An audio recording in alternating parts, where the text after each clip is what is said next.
Welcome to Our Hen House. This is Jasmine Singer. And this is Marianne Sullivan. Thanks so much for joining us for this week's show. Marianne's guest is a super special one, someone who's been on the podcast before and someone who we admire more than there are words for. I'm talking about Pete Paxton, which is not his real name, who has been an undercover investigator on behalf of animals from the very beginning, whether in puppy mills or factory farms or really wherever animals are commodified and mistreated. I can't even imagine what he's seen.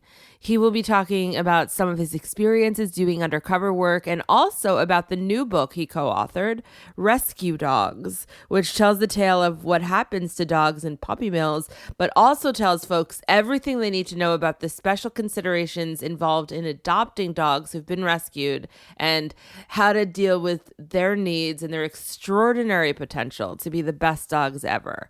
And of course, Marianne, you'll be here with Rising Anxieties this week as well. Yes, I have to say it is an amazing assortment of Rising Anxieties. Crazy stuff going on. They are really panicking. We also have a bonus segment for members of the flock, and that will be more of my interview with Pete. So if you're a member, you will get an email the Tuesday after this podcast goes up with that link. Of course, you can always find it on the Facebook page, special to the flock. And if you're not a member of the flock, you can join for $10 a month at ourhenhouse.org/donate. And also, please don't forget to support our sponsors. That's another way we cobble together the funds to put this podcast together. Totally.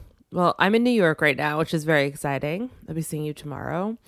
And I am here because I was emceeing with Marisa Miller-Wolfson. We were co-emceeing a gala for the Coalition for Healthy School Foods. And it was just, as we're recording this, it was just last night. And it was cool. I wish you were there like 100 times. It's an organization that does such incredible work to get every school to have a vegetarian option. It's mostly vegan. I think they have one thing that's not, which, but they're working within a structured system that I think is difficult to break through. Like, they've had great success to getting meatless Mondays throughout New York City schools. And there's 4 schools in New York that are all veg. So it was really cool. This super adorable little child spoke about how much she loves the food, and that was a tough act to follow, I have to say. But then there were like all comedians. There were 4 comedians, and because it was a comedy show, and they were all vegan, and they're like wildly successful comedians. So that was super cool too. And yeah, I had a great time. If you couldn't find me, if I wasn't on stage, chances are I was standing by the Dr. Cow table, because Dr. Cow. Everybody knows Dr. Cow. I guess not, but it's a very, very special. It's local. It was really the first great vegan cheese that I ever tried. It's exactly. It's still way up there on the vegan cheese spectrum. Right. And it's pretty local. It's not available everywhere. And it was, like you said, the first good one I tried. So I just had all these memories as soon as I started eating it. So I just like hovered around that table eating it. It was so good. And I ran into some friends. I ran into Cynthia King, who has the vegan ballet slipper line, and who's just such a hero to me. And yeah, Cynthia's amazing. And she told me that there's finally. Listen, everybody, because you've all been waiting to hear about this. There is finally the final thing that I think didn't exist for vegans now exists. So we're good. We got this. We're done. We figured it all out. And that is high-end vegan tap shoes. I'm dying. Don't turn off the podcast to go order them. Well, they're so expensive. So they're all customizable. They're from France. And so last night I started customizing them, like what I would ideal want, like that fabric with that fabric. And at the end, it wound up like being like 700 francs. Yeah. Well, how francs. much is 700 Yeah, like francs? a lot. No, they don't use francs. They use the euro. Like, what are you, in 1942? I'm drinking coffee right now. She told me it was in francs. I blame Cynthia. That's what she said. But anyway. Okay. Well, speaking of Europe. Well, maybe the EU has dissolved overnight, and I missed the memo. Well, I swear that's what she said, but maybe I could be wrong. Anyway, they are like the equivalent of like $1,000 or something. Yeah. Like it was not anything I'll be getting anytime. I mean, I didn't need to customize them quite so much. I think you could get them for like $400, but I don't have $400 to buy tap shoes. I don't. But the this fact is not is, interesting to anyone who is listening. exist. I just want Okay. you to know that. All right. Okay. Well, why don't I try and redeem myself regarding Europe, because I was just there. Yes, this is what I really wanted to talk about, not the shoes. I really haven't asked you at all about your trip to the British Isles. I think you were in England, Scotland, and Wales, not necessarily in that order. And I also really want to hear all about this, unlike the vegan tap shoes. Okay. Well, there are So vegan, tell us. Start vegan tap shoes. So, I mean, keep it reasonably short, but go into some detail, because I know the food is really good and I want to hear about it. Well, it is funny though, right? Because when you think of London, you don't really think of food. It's not quite the foodie town. But yeah, I flew from LA to London nonstop. I did not take a boat.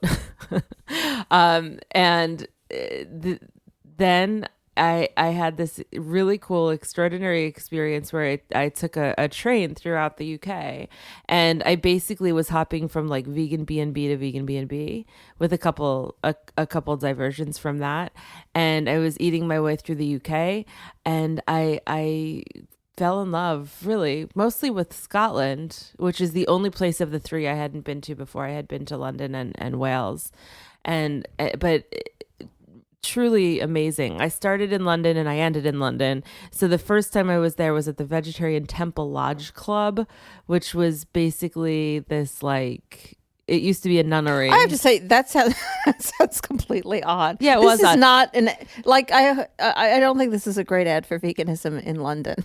No, well, it You was were staying at a former nunnery called the Temple Lodge Club. All right, tell us about it. It was quirky though, like in a sort of charming way, and it was attached to a vegan.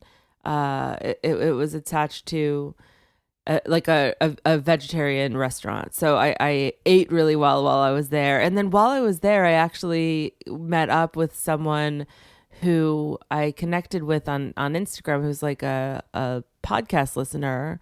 And he co-owns a vegan cheese company, speaking of vegan cheese, called Mouse's Favorite. And I love that name. You would love the cheese. I got a tour of the factory, and it's like in this old parking lot, like parking garage that has been converted into like a maker's sort of haven. And it was really cool. Like the food was, the cheese was amazing. I didn't have like a fridge or anything, so I could really only take what I could pretty much eat that day. But it was great. It was really a special experience. And I saw a show every night that I was in London. It got like $12 tickets, basically super last minute. And like next to Broadway, it's just so affordable to see theater there. So I like how accessible it is. And then I went from there to Cardiff, Wales. And while I was, I've never been there. I've never been to Wales. So tell me. Well, you should come with sometime, because I would really love to do, I think I told you this, I'd really love my next Europe trip to be Ireland and Northern Wales. Like I think just take a boat from like Dublin or something to Northern Wales. So anyway, it was really cool. I've been to Wales before. I've been to Abergavenny. That was like 20 years ago though. And the guys behind me online at the train, because I was taking the train the whole way, which I have to tell you about, I heard them talking. They were like these two young sort of athletic looking guys in their athletic gear. And it quickly occurs to me that they're talking about veganism, and one of them is like the coach of the other one, and he's encouraging the other one to stop eating animal products. And they're basing it around this film they said is coming out at the time it was still coming out, which is Game Changers. And so, oh my God, that's I know, so weird. I know. This was not a vegan place in any way. I was like at a train station, and so of course I finally turn around and like, interject awkwardly. And I thought I was kind of crazy. But Cardiff is so small that like I ran into them again a few hours later, which is really funny. But yeah, it was like, I texted everyone I work with at Switch for Good, which is, run by Dotsie Bausch, who is in Game Changers. And I was like, well, you've reached Cardiff pretty effectively. And so Cardiff had amazing food. Cardiff is a small town. It sort of reminds me a little bit of Philadelphia for some reason. And it's like Philadelphia is not really a small a small town. city. I mean, like it's not. It's better. It's not. Meaning it's not London. It's like 2 hours from London, just like Philly is 2 hours from New York. But there was like this really robust vegan scene. I went to this restaurant called Greasy Vegan, which is like, I think I got heart disease while I was there, but it was probably worth it because it was like this incredible junk food. I didn't really get heart disease, but it was really good. That was a bad way of advertising for that food. The one thing I do know about your trip to Wales is that I don't know how it started, but I told you had to get vegan Welsh cakes. Right. I don't even know what a Welsh cake is, but I saw it online or something. I got it. Yeah. And you actually did, which seemed amazing. Like that seems pretty obscure. Well, and hard to find, but you didn't. It wasn't that hard to find. No, well, I was at Greasy Vegan. Kind of like scones, right? Yeah, sort of. Like they're a little softer though, and it's like they're iconic for it. So it was at I love bread in every form. I know you do. I just love bread. I know you it's do. A curse. So across the little aisle from Greasy Vegan, it was like a food court. There was a Welsh cakes store. And I saw this huge sign that said vegan Welsh cakes now available. And it was because of Greasy Vegan. You know, I think because of like the fact that this is a super popular place. And so. Well, that's how things change. Yeah. Step by step. So I ate them step by step. I'm helping the change. I want one. It's a new form of bread. You know, I that I'm did want to bring it. And I love all forms of bread. Well, I wanted to bring it back for you, but they had an expiration date on it. It was before I'd be here. So no, it wouldn't make sense. Yeah. Anyway, so I go from Cardiff to Glasgow, and I'm taking the Brit Rail, which was a really extraordinary experience. You know, I had taken Amtrak earlier this summer from Chicago to LA.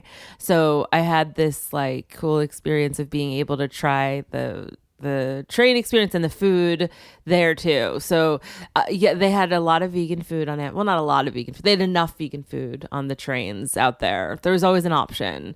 And there's like unlike Amtrak, where Amtrak has a cafe, but the train in England and Wales and Scotland, they have someone going up and down the aisles with food the whole time, and coffee with soy milk, and they have these little soy milk creamer packets that I kept stealing, and you know, it was also gluten free, so it would oftentimes be like a salad with quinoa and avocado. I wonder where they get their avocados. Maybe Spain. And anyway, it was good. It was really good. Beautiful trips. Like traveling by train in the UK is very much what you think it is. And like hop on, hop off, because I had a Brit Rail pass, so you don't have to make reservations. It reminded me a little bit of like those old Ethan Hawke movies, like Sunrise Till Sunrise or Sunset. I don't remember. I do remember the movies. After Sunrise. I think it was After Sunrise or After Sunset. There were two. I think there will be another one. So do British trains still have like compartments like you see in movies? Or are they like one big long car like in the States? It was kind of like one big long car. Oh. Yeah. Oh, that's a little disappointing. Yeah, but so Glasgow was my favorite part of the trip, actually. Actually, Scotland as a whole was my favorite part of the trip. I have been to Scotland. It was a million trillion years ago, but I will never forget it because I just loved it. Yeah, I fell in love hard with Scotland. Everyone was just so nice and witty and really eager to chat, but not in this like overbearing way, in this way that was sort of like intriguing. I went to this gay bar when I got to Glasgow, as I do. These guys started buying me drinks. Like the only bar I'll go to in the world where men will want to buy me drinks is a gay bar. And anyway, so they were buying me drinks, which was that was because they wanted me to try Scottish whiskey. And oh dear.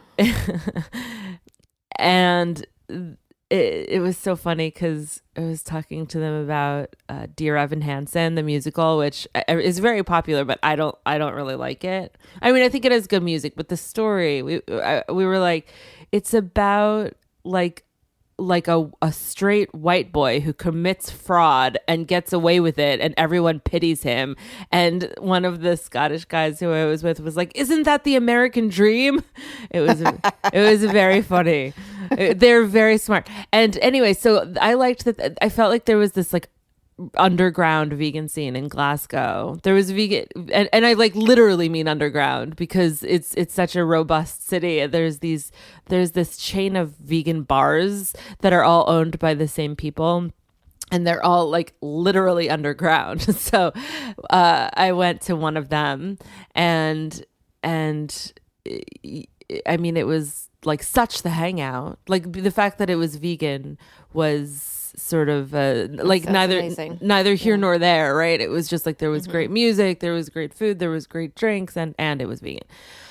So you went other places in Scotland as well, right? Took the train from Glasgow to Pitlochry, which is at the beginning of the Highlands. And it is where Sayorsa 1875 is, which is a vegan inn. Like it's a castle. It's basically an outfitted castle, like turned into a hotel. And it's a 5-course fine dining experience every night. Cool. You never know what you're going to get. The chef is like kind of outdoes himself all the time. He does a lot of foraging for the food, and he like created an egg that looked like an egg, but it was made out of this like reverse spherification of like carrots and apples and ginger and seaweed powder. I asked him, that's why I know how he made it. And I mean, like every course was delectable. Usually these things make me nervous, like communal dining as well as like smaller plates. But the plates weren't small. It was like 5 normal sized plates. And my kind of dining. Yeah. And then in the morning you have fresh croissants from this nearby bakery. They're very into like supporting local. And when you think of Scotland, like you think of the scene like in Outlander, for example, that kind of quaint castle-y village, that is Pitlochry. And so you could like hike 15 minutes and you're at a beautiful waterfall. And yeah, it was beautiful. That was also my favorite part. I have 2 favorites. So from Pitlochry, got back on the train and went back down to London, which was about 6-hour train ride.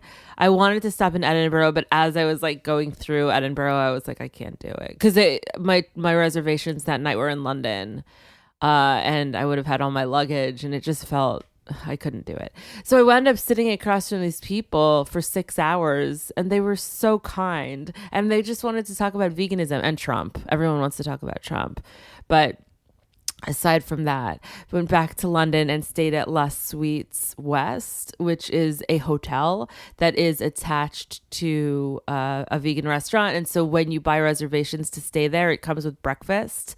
And the breakfast is a full English breakfast, but all vegan. So like yum. Eggs, but tofu. They use tofu and black salt to make it feel eggy, and like black and beans. You know, like where do you get your protein? Well, from my English breakfast. And tomatoes. Yeah, those like grilled the tomatoes. roast. So good. Sausage. I assume Yes, it's gotta have sausage. two kinds of vegan sausage. I mean, I ate really well while I was there. I also went to like a fish and chips place that had a vegan menu. I thought it was gonna be a vegan fish and chips place. It was a kind of traditional, like oppressive vegan, fish and chips place with a vegan menu. So I went to, and right next to it they had like a hair salon that was all vegan. I went to get my hair cut at like this really cool queer salon that is a nonprofit and cuts hair for like basically trans kids who are like down and out for whatever reason, and doesn't charge much or anything for them. And I got my hair cut there. They used all vegan products. It was a really cool place, just an amazing trip, and hard to reacclimate. So it sounds like the British Isles are as vegan as everyone says it was they are. Absolutely everywhere. Like, I mean, it was normal. I don't know whether I'll ever. I have like issues about traveling and flying, not traveling, and I don't know whether I ever will again. Maybe they'll invent huge sailboats that will sail to. Probably not, but probably not. But like flying is like one of those things that that a lot of people would say, oh, individual actions don't matter. But, we're vegan. So we all think that individual actions do matter. I mean, along with activism to try to change the systems. I mean, for me, they go together, and flying's just a problem. But, I'm really jealous from what you're telling me. Yeah, I don't know what to say about that. I'm sure you are right. I know. I think you could say that at any moment of any day of any year. Like, oh my God. That's funny because last face night it. at the Let's face it. gala last night, I ran into Brad Goldberg, who's a longtime supporter of our hen house, and one of the reasons it exists, he gave us the seed money through the Animal Welfare Trust 10 years ago to start. And I ran into him and his wife Sunny, and they were like, "Wow, you and Marianne are still going at it. I mean, you both do a lot. You both know a lot, but wow, no one knows more than Marianne." And I was like, oh, I was that's like, so nice. that's true, and she would probably agree with you. I didn't say that, but clearly you are. No, I actually don't agree with that. I'm not. I don't actually believe I'm never wrong. I am frequently wrong. Well, not frequently, maybe, but I certainly am wrong. But I don't feel like. I just feel like there's way too much to know at this point. Also, my social media strike, my involuntary social media strike has I feel has made me a little less knowledgeable. I have to get back on social media, but I just hate it so much. Well, I keep trying to force myself back, but it doesn't work. Speaking of strikes.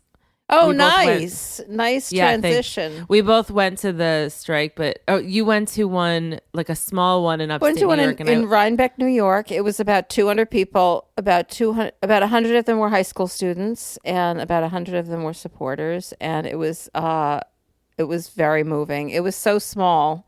I mean, it's a small town, but still. But these kids were just like, wow! They're just blow your mind.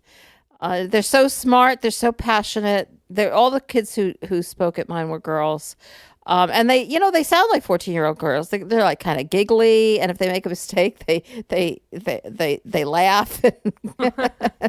I appreciate but they're that. so smart, and like they have it all down. And then the mayor spoke. He was a jerk. Like, he just talked about pollution in the Hudson. Like, who are these people who think all environmental issues are the same thing? Like climate change is I'm not saying pollution isn't important. Climate change is a specific issue, and that's what this is about. So it did show us, it certainly demonstrated to me that kids are so much smarter than politicians, if you didn't already know that. And you went to the big one.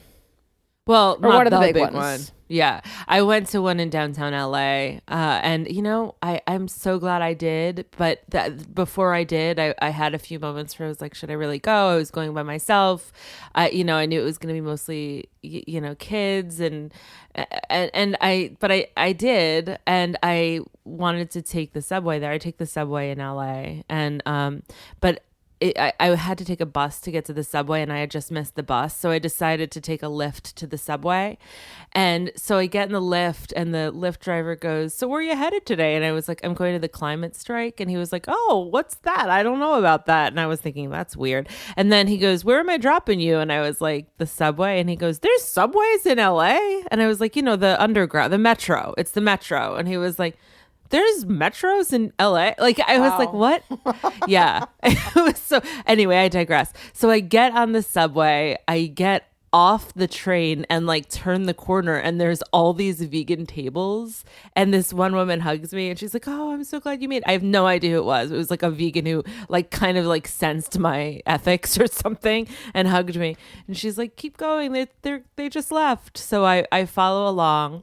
And there's like many thousands of people at the one I was at, and I was by myself, but I saw vegan signs everywhere. And I saw like the guy in front of me had a vegan shirt on. Like shortly ahead of me, I could see all these vegan banners. Then a little further down, I saw like vegan flags.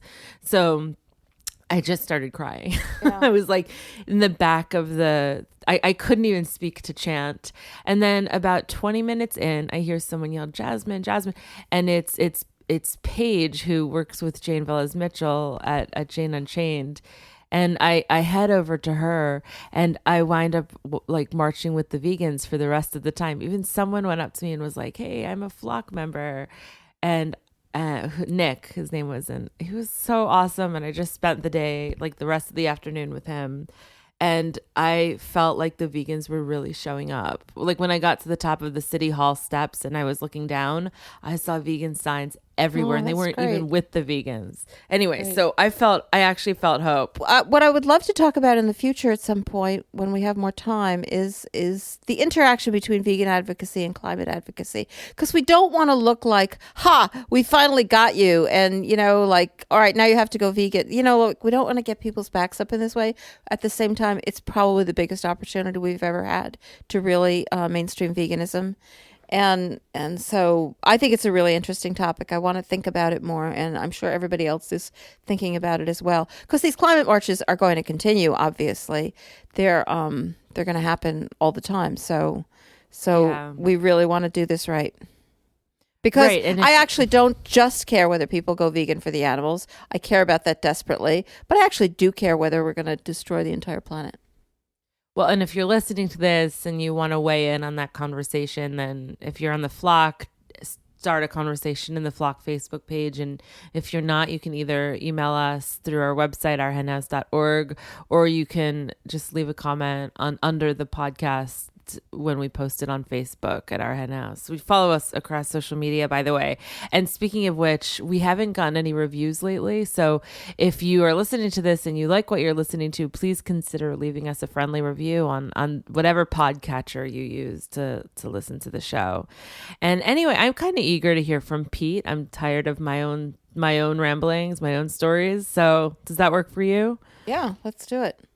Okay, Pete Paxton has done undercover investigations in the animal protection movement since 2001, investigating factory farms, slaughterhouses, puppy mills, pet stores, and commercial fishing. His work has been in the HBO documentaries Dealing Dogs, Death on a Factory Farm, and the Nat Geo documentary Animal Undercover. Throughout his life and over the course of his career, he's done both organized and impromptu rescues of stray animals, abused animals, puppy mill dogs, animals abandoned in shelters, and animals in a disaster area. His work related to dog rescue and dog cruelty investigations, as well as information on how to rescue and advocate for dogs, are detailed in the book Rescue Dogs, written with authors Gene Stone and Nick Bromley. Please like us. Check us out on social media and follow, do whatever you need to do to keep us on your radar. On Facebook, Twitter, and Instagram, we are at Our Hen House, all one word. Also, you can find us online at ourhenhouse.org. And if you want to get in touch with us, or if you have any questions, or if you have any quandaries that you want us to consider addressing on the air, you can email us at info@ourhenhouse.org. Welcome back to Our Hen House, Pete. Thank you so much. I'm very excited to be on. I have been bragging to people that I'm going to be on the show. Oh, that makes me so happy. And I'm so happy also that you have written this book, Rescue Dogs, and it's an amazing book. It brings together topics that it makes total sense to bring together, but which other people really haven't. And before we get into the subject of the book, I just thought we might start off with an animal story. And since you start off with the story of Daisy, I wonder if you could tell us a little bit about Daisy and why you did start off your book about rescue dogs with Daisy. Sure. So Daisy was a dog she's a stray, but also she had obviously come from an abusive situation because she was so scared of men. I can explain, her story, but part of the reason we wanted to start with that is that the book Rescue Dogs, it explains, common abuses of dogs in the U.S., and then it also explains what people can do about it. Like, adopt, don't shop is the message, right?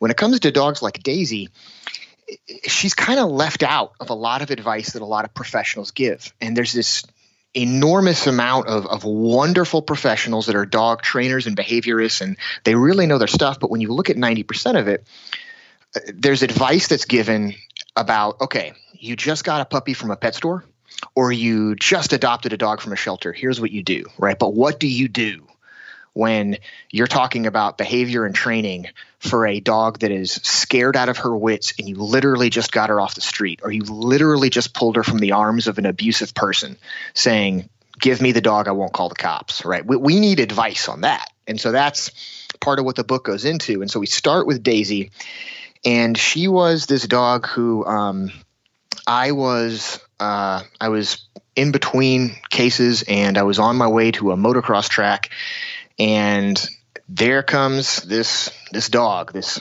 old chow shepherd kind of mutt, and she's walking through this intersection in Hope Mills, North Carolina. And I just, came to a stopped in the middle of the road, and she tried to outrun me, but she couldn't get very far.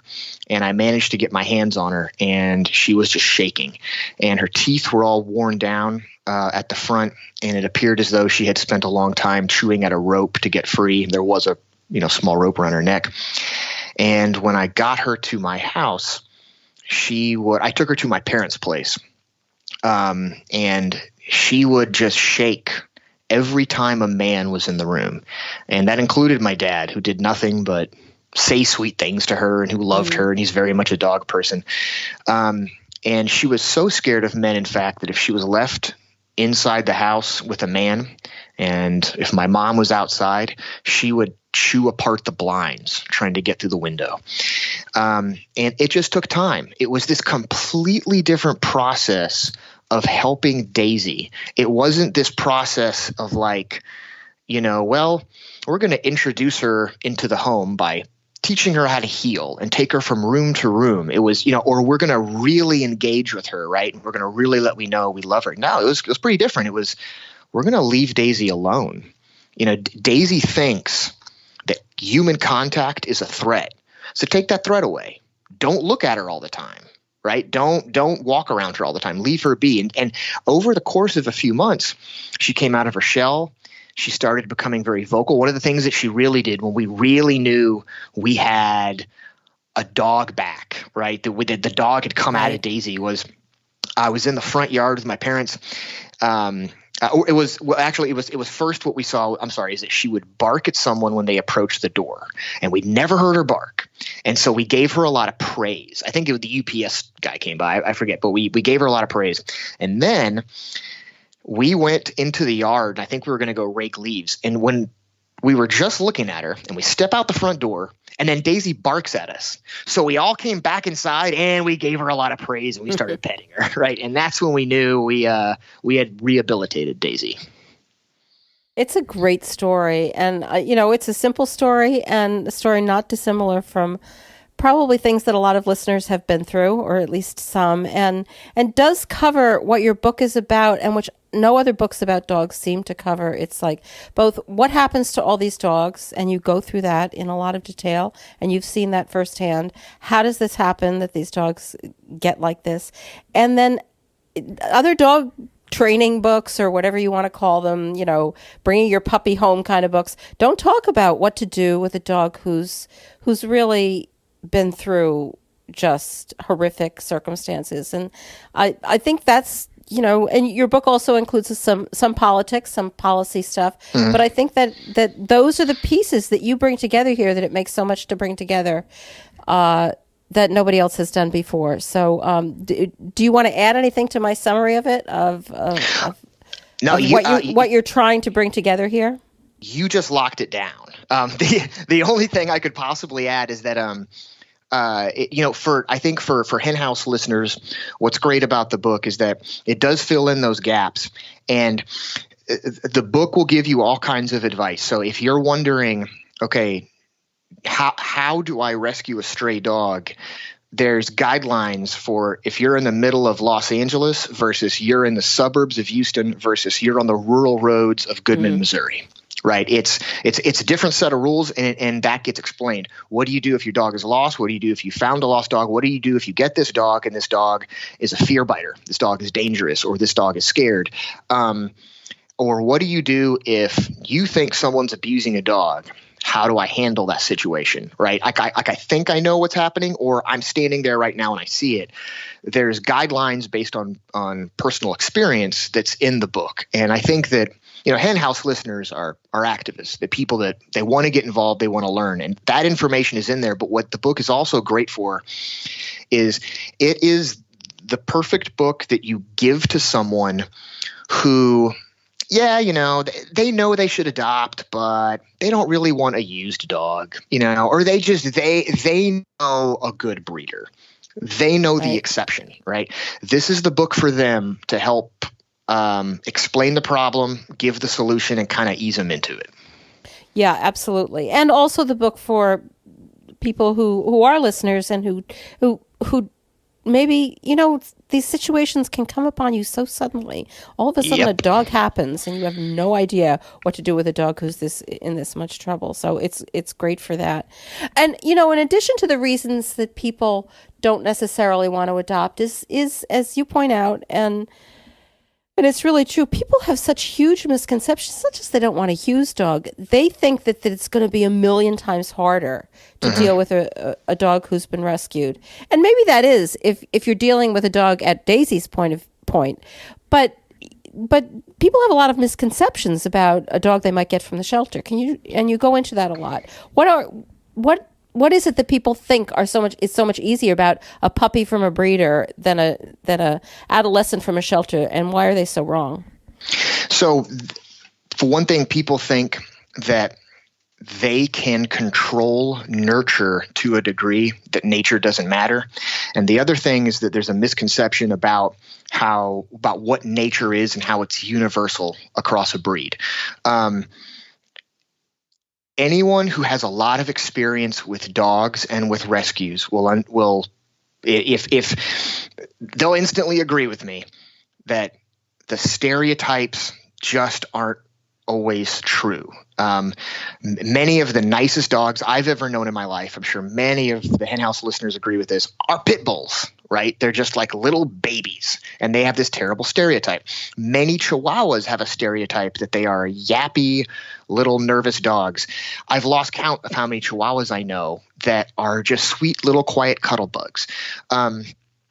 When you have a dog from a breeder, the vast majority, well, really all breeders, commercial or not, what they're going to do is they're going to pull the puppy from the mother at 5 to 6 weeks of age.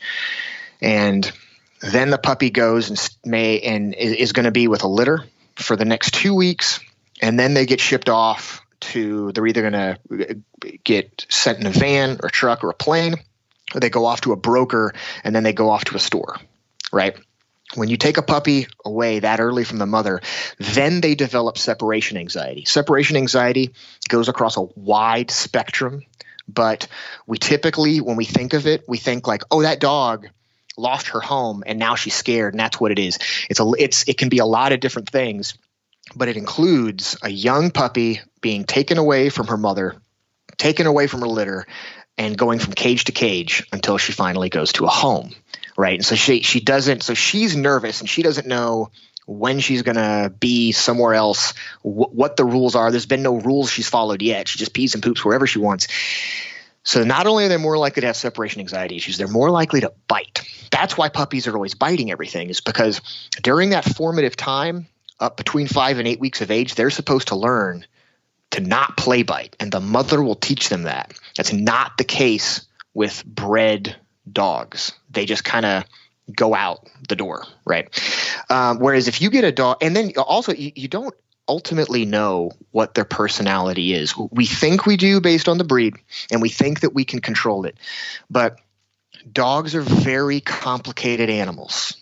I'm sure, Hen House listeners know we're constantly discovering many animals are more complicated than we originally thought, including chickens and including fish. Right. Well, dogs are no exception. Dogs are individuals. And just like a person, you can try to do everything you can to shape them in a certain way, and it's not always going to hold up. Whereas if you get a dog from a shelter, you are much more likely to know who you're getting, because many shelters, what they'll do, they'll bring a dog in and then they'll foster them. And that dog gets used to being at the home, and they'll do that, or they'll have volunteers working with the dog so that the dog already understands sit, stay, don't bite. how to walk on a leash. They'll know if that dog likes other dogs, if the dog likes cats, if the dog likes kids. You already know who you're getting for the most part. Yeah. So there's actually an advantage to adopting. There's a huge advantage to it. And so many people are so naive about that. So, yeah, I think this book is enormously useful to give to people who are thinking of getting a dog, because it does help, get them over some of those misconceptions. Because, I know people don't listen to me when I talk about animals because they think I'm making it up, because they know I care so much about animals. But you really lay it out there about why it makes so much sense. All right, I want to take a step back, because I've gotten into the dog behavior and dog training part of talking about this, and I want to get back to the beginning, because you start off the book, as I said, with really covering your personal experiences of how at least some of the ways in which dogs end up in so much trouble. And that is because of the many undercover investigations you've done. And you've done undercover investigations in many areas of animal use and abuse, but we're focusing here on puppy mills mainly. And right. So is this how you started doing undercover investigations? Was it with dogs? It sure was. Yeah. My first case is explained in the book. It's in the chapter called Rebel. And it was a case where it was a Class B dealer, which means it was a facility licensed by the USDA to sell random source dogs and cats to research labs. And it was a place called Martin Creek Kennel. It was the biggest Class B dealer in the country, and some of the animals there were stolen pets, and the abuse was pretty horrific. So that was my introduction into undercover work, and from there, it went on to a lot of puppy mill pet store work before. So about half my career has been dogs, and there's been some kitten mills in there too, but about half of it has just been dogs, and the other half has been factory farming, slaughter, commercial fishing. And what I've gotten to see, what has helped me with all of that work are things that I see, which is ways to predict criminal behavior, and ways to understand what is going to make in my experience, what's going to make a cultural and legislative change. And it's like you can draw a line right through these different industries for those things, especially in understanding criminal behavior. Yeah, can you go into that a little bit more? That's really interesting. Yeah, sure. So that's what I'm very excited about, because that's been my life in this. It's complicated, but you can kind of break it down into 5 things. And when I discuss this, what I'd like to say is I'd like to challenge the Hen House listeners to really step outside of themselves on this. Is that when I work undercover, what I have to do is really dive into the mindset of the people I'm investigating. Because you have to, especially when you're doing an embedded, an employment-based case, or you're really having to get into a group of people that they're very different from you, sometimes shockingly different, and how they'll behave and what it is that they're doing. You've never encountered it before in your life. You got to get inside their heads to make sure that the way you look, act, and think is like them, and you don't give yourself away, right? And that's part of the job. But I really, truly believe that will help the activist community, because as you've seen, Marianne, is that case after case after case after case keeps coming out. We keep finding the same criminal activity. It's to a degree that, if you wanted, I could literally give you a list. You name a facility and I will tell you the types of crimes, the go-to crimes you'd look for if you're going to do an undercover job there. And yet, despite all of that, everyone keeps asking why these things happen. And I want the listener to try to think from the point of view of an animal abuser, even if it seems wrong. Even if it seems embarrassing, try to think from that point of view, not to agree with it, but to understand it. And number one, the first point is understanding the work environment.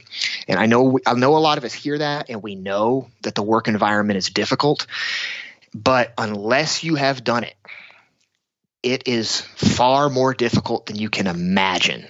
While true, there are some animal agricultural jobs they're not so bad, but many of them are so difficult that you wouldn't think a human being would actually do this, right? If you're talking about a dog kennel, a commercial dog kennel, most puppy mills don't hire people, but the ones that do, it's because they're very large. And I explained one that I worked at in the book. And at that facility, it was this massive puppy mill where we had to, we're not just shoveling poop, we're shoveling layers of ice on poop in the winter. Dogs, there were workers that would get bitten by these dogs. And when you're having to do some factory farm slaughter jobs, the level of fatigue and stress that builds up from what you are physically required to do, I've gotten carpal tunnel, and it's normal to have heat exhaustion and get dehydrated, but when you suffer from starvation and sleep deprivation, right, which are normal because you're working long hours and you're tired and you don't have time to take a break, those are normal things that are done in interrogations because they break down people's will. And when you break down somebody's will, you make them susceptible to suggestion. Right? Like, just tell me this information, right? Just sign up for this. Or why don't you just kick the damn cow, right? Or why don't you just hit that dog? Just do it. Just get this done, right? And you give in easier because your will is broken. You find that side of yourself that you'd never want to admit existed. And that's part of why we see people on these videos all the time that are otherwise wonderful, decent people. They're not monsters. They're just absolutely exhausted. And you couple that with a few other things. You couple that with one thing is immigration status and criminal status. So you have problems, right? Say you step into this situation, you're tired and you're exhausted and you're seeing people that are, they're beating animals and dunking dogs in insecticide and leaving them with open wounds, or they're, leaving chickens to die on the broiler farm floor, whatever the case is. You may not agree with it, but if you're undocumented, especially in the Trump era, you're basically an enemy of the state. You have no rights. In fact, you're less than that because you're considered an enemy, right? So you keep your mouth shut. If you're a felon, you're also in a very tough spot. You might be a citizen, but imagine that you're a felon and you made a mistake years ago. You got a record for possession, drug possession, right? Now you want to explain to an employer, look, that's the old me and I did my time, but also I swear I didn't get fired from this last job for the reason they said I did. I swear I got fired because I ratted them out for animal cruelty. There's no way you're getting another job. So you keep your mouth shut and you just put your head down and you do what you're supposed to do. Then there's corrupt law enforcement. And that is that I have a huge amount of respect for law enforcement. If anyone's listening to this and you're a cop and you hear what I'm about to say and you think, what the hell is this guy talking about? That means that not only are you a good cop, but you're with a good department.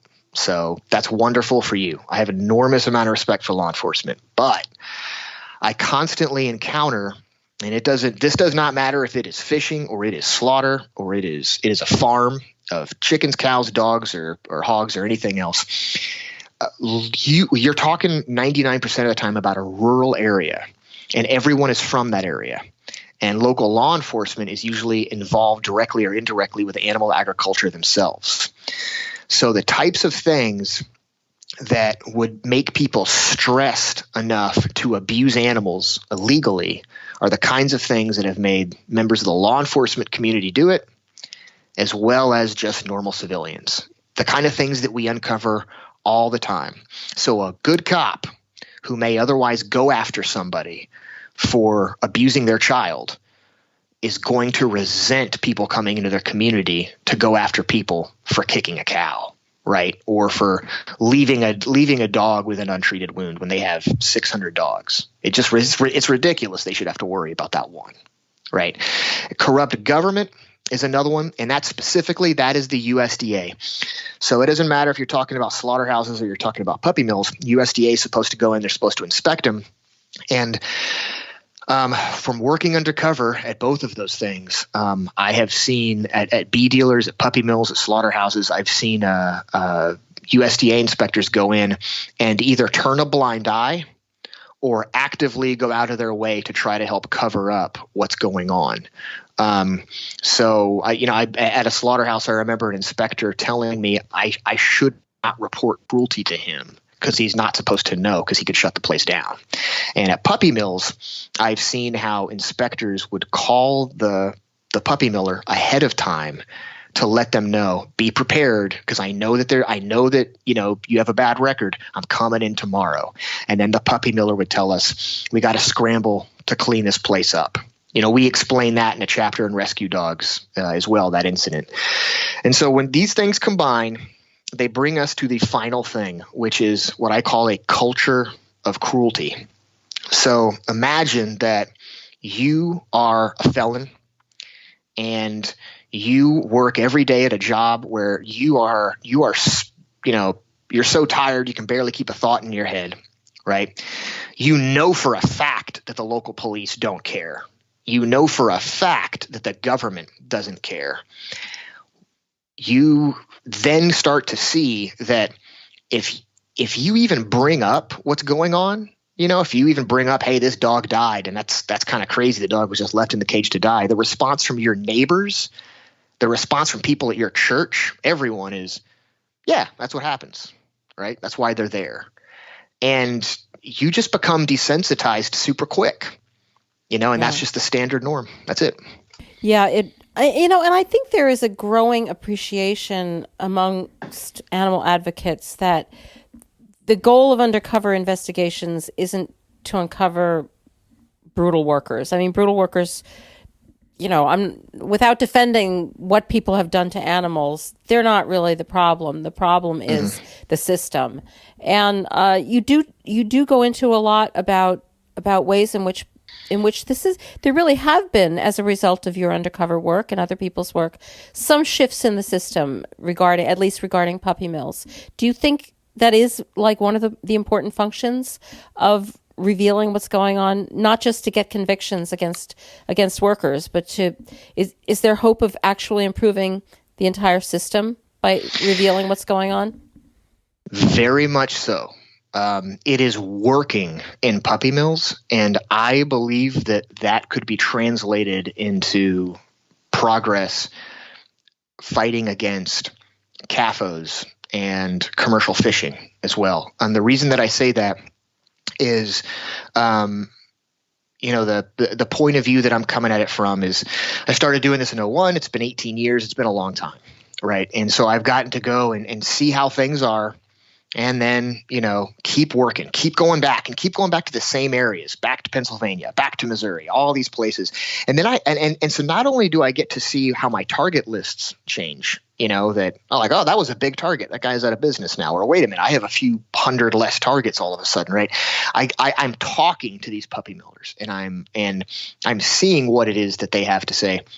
And when there's a law that is passed, a small law, for example, when a law passed in New York City that said pet stores have to buy directly from breeders, they can't buy from brokers like bee dealers who collect litters of puppies and then send them out to pet stores. I remember breeders all over the Midwest complaining to me and telling me we're going to lose half our business because we can't get to the broker. We have no way to do it. Right. Or we can't get directly to the pet store because we rely on the broker. Right. And sure enough, when I'd go back the next year, they're out of business. They told me that they sold out. And then when I would see legislation pass, started in Pennsylvania and then Missouri made similar legislation, it was this very much welfarist legislation. Right. And it said, look, double the cage size. Dogs got to have access to the ground. They can't just be on cage wire, that kind of thing. All of a sudden, over a few years, Missouri goes from 2,000 to 809 puppy mills, and Pennsylvania loses 75%. Yeah, it's insane, right? And so I'm going out to these puppy mills, and I mean, I've been going out. I've made more than one trip out, this year, and I'm looking at them, and I'm seeing a lot of terrible stuff. But part of what I'm seeing is not only is it that some of the conditions are improving depending on the area, there's just less of them. Right. They're giving in. They're giving up. They're deciding they're going to do something else. And part of the reason is that there's these unintended consequences from this incremental legislative change. And one of those things is a change in public consciousness and public awareness of it, is that when you pass a law that says you have to treat animals differently from how you have been, you have just legitimized animal welfare as a concern for the public. Whereas previously they thought, well, if it's so bad, why don't they pass a law against it? Right? If you're really saying it's that bad, why is everyone allowing it? I so totally agree. Like you can just see these changes happening, and as you say, it's kind of it's not a direct effect. It can be an indirect effect from something that has this influence of one way or the other of changing the way people see things. I was just reading an article today about a lawsuit about. And this is something you talk about in the book, not about the lawsuit, but about the practice of actually trying to pass off puppy mill dogs as rescues. Oh, and yeah. People are doing this because at least either stores are only allowed to handle rescues if a law has been passed, yep.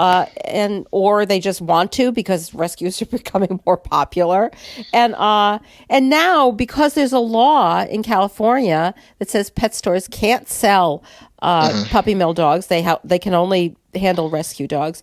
There's now the potential to be a lawsuit about it. So you just see this chain of events going on, and you have seen that happening of pet stores trying to pass off puppy mill dogs as rescues. That's a sign of the times, if anything. Oh, yeah.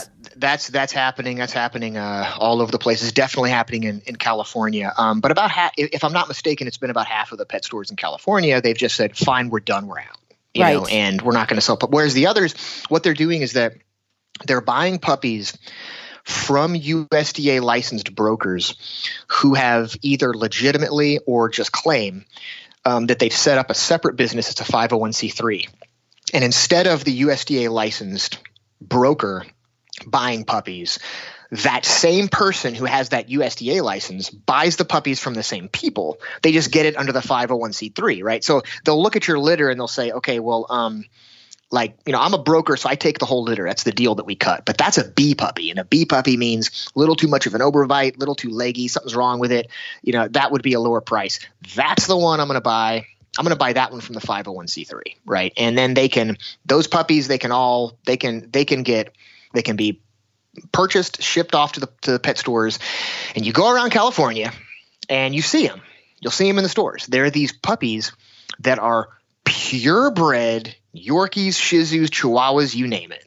And if there is an issue with them, it's so slight you'd never notice. And they're the same price. They're $2,000. Right. And that's a tip off. We discuss in Rescue Dogs how to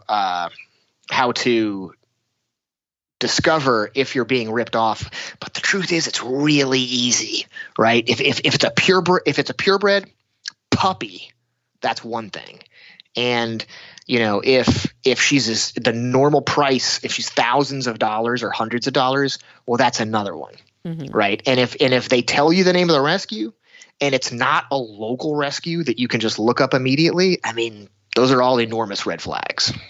Well, I think this just epitomizes passing a law doesn't solve things automatically, but it starts the game so that you take you have something to fight back with. And then, of course, they're going to fight back, and then you're going to fight back. But at least we have started creating policy. And that's what I think these investigations have led to, laws that have led to this creation of policy. All right, getting off of policy a little, because so much of this book is so personal. I want to give people a flavor of that. Can you just give us a feeling of the kind of work that you did do? I know all of these were different kinds of facilities. I feel like you were trying to show different parts of the underground dog world. But give us a general description of what it is that you do. How long are you at a particular place? What kind of information do you collect? How do you deal with the people there? Sure. So there is a couple different kinds of cases that we discuss in the book. And by the way, before I forget, I should say real quick that the book is written with Gene Stone and Nick Bromley. And Nick Bromley's a ghost author not mentioned on the cover, but I want to out him immediately because working with him and Gene was just so wonderful. Those guys are amazing. So what we did was we discussed undercover employment-based cases and walk-ons. And it's all undercover work, but an employment-based case, of course, is where you go in and get a job as an employee until you have finished your case. A walk-on is that you might have a pretext lined up. You might go in cold. And it's that you just, you show up at the puppy mill and you talk your way on, and then you get out. And that's it. And you try to document everything. You try to get all the statements you can. So with the employment-based cases, of course, it's far more in depth. And at the facility, selling to research labs, and then the puppy mill that was breeding for pet stores that's mentioned in the book. At those places, it was a little it was different because it was very in depth. And focusing on that puppy mill, it was called Pick of the Litter Kennels. It was in York Mills, Minnesota, and it's that this and I guess I should say real quick, when I was telling some of these stories and working with Gene and Nick, there were a couple points that they'd ask me and they'd say, wait a minute, are you embellishing or did that actually happen? I'm not making this up. The reports and the video footage from these cases are online, right? So you can see it. But in undercover work, a lot of times truth is just stranger than fiction.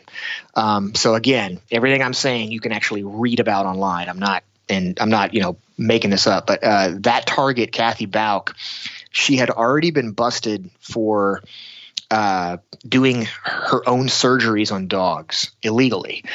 She would sell puppies to people, and then they would go to a vet because they'd notice there's problems with them, and then the vet would look at them and say, wait a minute, somebody botched a spay or neuter on this dog, and this dog's suffering. So she gets nailed, right?